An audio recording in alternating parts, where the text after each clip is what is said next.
Hello everyone, welcome to the economics lecture series by Institute of General Studies. Please note that all the lectures are interrelated.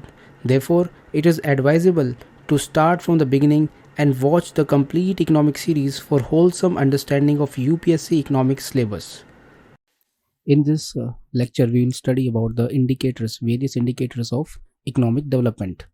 Now, once we have defined economic development as increase in the production of goods and services in an economy, but also increase in the well-being of the people of the country.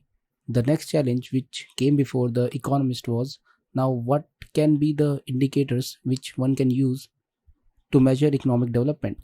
अगर हम economic development को major ही नहीं कर पाएंगे तो हम एक country को दूसरी कंट्री से कैसे कंपैरिजन करेंगे, या फिर हम एक ही कंट्री का over a different period of time, how will we measure the economic development process that has taken place in a country.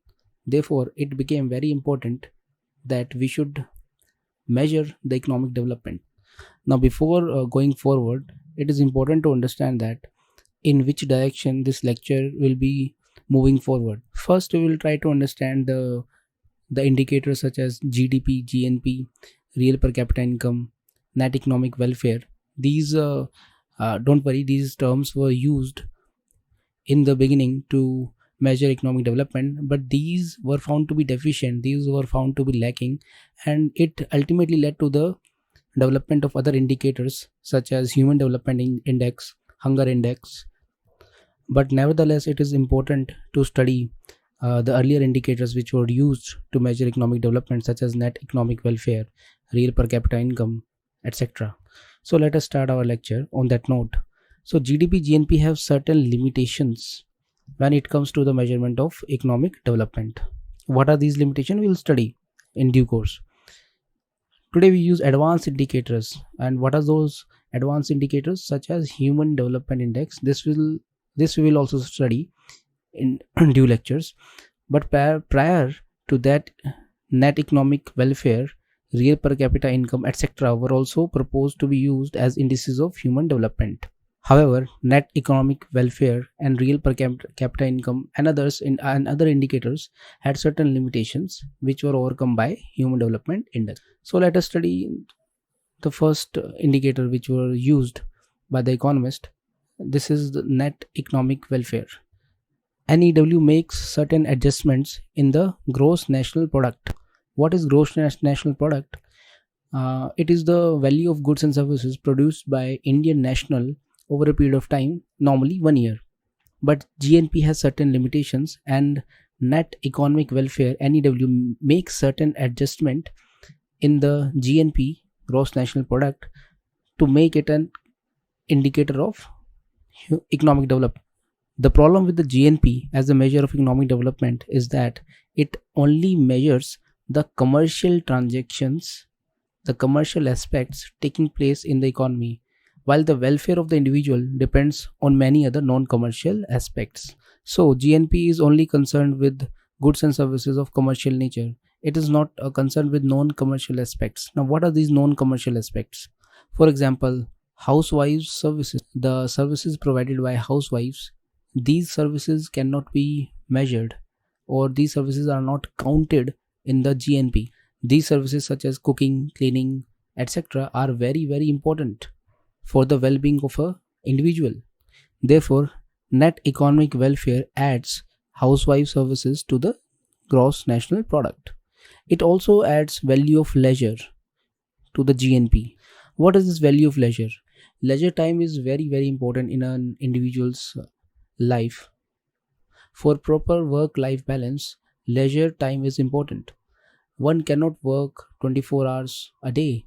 One needs leisure time which he can spend with his family, friends, and this contributes to the well-being of an individual, and economic development is concerned with the well-being. Therefore, value of leisure services, the value of leisure time is also added to GNP to arrive at NEW, net economic welfare. Apart from these two additions, certain subtractions are also made from the GNP to arrive at NEW. Now, what are these subtractions? First is the expenditure on defense. Now, why expenditure on defense is excluded from GNP? It is subtracted because it does not contribute to the well-being of an individual. Countries spend billions of dollars on acquisition of arms, ammunitions, aircrafts, machines, etc., and this does not contribute to the well-being of an individual. If the same budget is rather spent on boosting the health infrastructure, education infrastructure, then the well-being of individual, the well-being of people will certainly improve.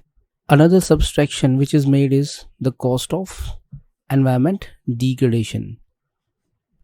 Now, to produce the goods and services in an economy, the environment has been degraded, and that value has to be captured and it has to be subtracted in the GNP to arrive at NEW. Before going further, I would like to again highlight expenditure on defense. Some people might argue that defense is very necessary it is necessary for the security of the nation, and without security, how can a nation prosper? But suppose if each country will start increasing its defense budget, then it will be a wasteful race. It will be a wasteful exercise. It will lead the whole world to chaos and instability. Therefore, in nutshell, net economic welfare is GNP plus housewife services plus value of leisure minus expenditure on defense minus cost of environment degradation. Now let us study the issues with NEW. The issue with NEW is that it is subjective. Yes, it is subjective. How will you measure this housewife services? How will you measure the value of leisure? How will you measure the cost of environment degradation? It is tough to estimate NEW. NEW is tough to be estimated because of the subjective nature of these parameters. Therefore, it is not widely adopted. It is not widely adopted, but as a concept, it is important because it highlights the limitations of gross national product. GNP has certain limitations and which are highlighted by the concept of net economic welfare. Now let us go to the second indicator which is often used as an indicator of economic development, real per capita income, real PCI. Now what is per capita income? It is the real national income divided by the population of a country.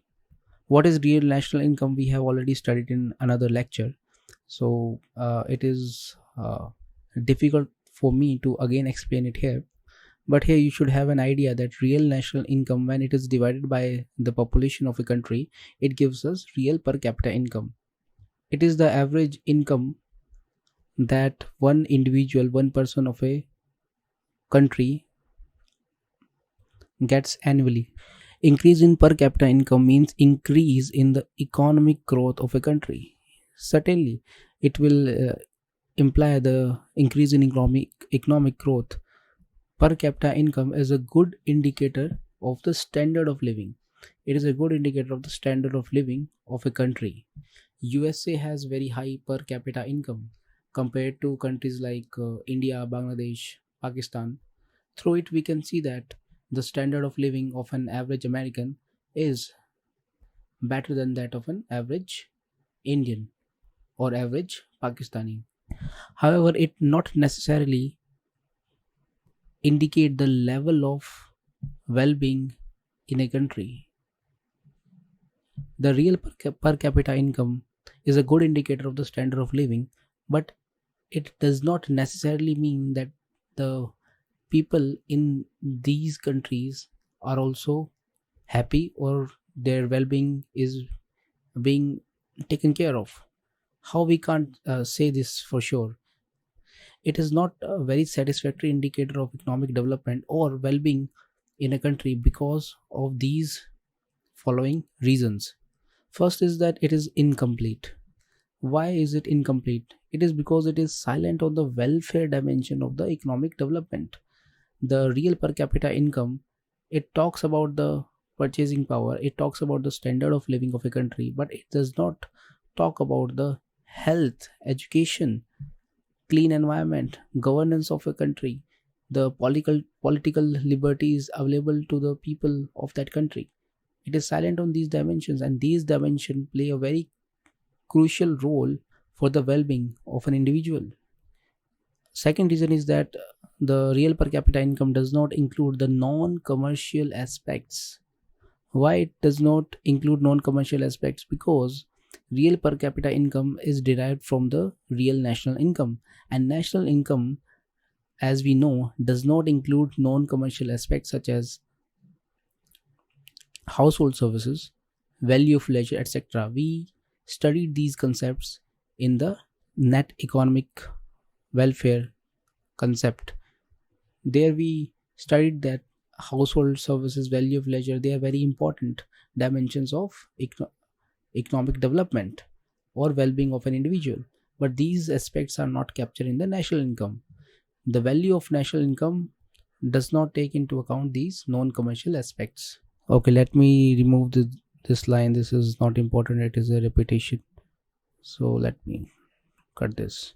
The third reason why real per capita income is not a good indicator of economic development is the composition, because it is not concerned with the composition or the type of goods or services produced. Here it means that the per capita income will increase if there is increase in the production of goods such as alcohol, tobacco, or other kind of sin goods. If their production is increased, then the national income will increase, and if the national income will increase, then real per capita income will also increase.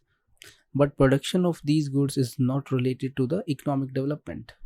Therefore, real per capita income is not sensitive to the composition or type of goods and services produced.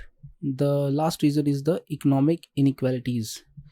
Real per capita income does not take into account the distribution aspect of national income. For example, the per capita income of an average Indian is around 1,20,000 rupees. But it does not mean that every Indian is getting 1,20,000. If every Indian would have been getting 1,20,000, there would have been no poverty in India. Isn't it so? Therefore, income inequality is not captured by the national income, and since real per capita income is based on national income, therefore income inequality is also not captured by real per capita income. So this is all about the first two indicators of economic development, that is first one is the net economic welfare and the second one is the real per capita income. In the next lecture we will study about other indicators as well.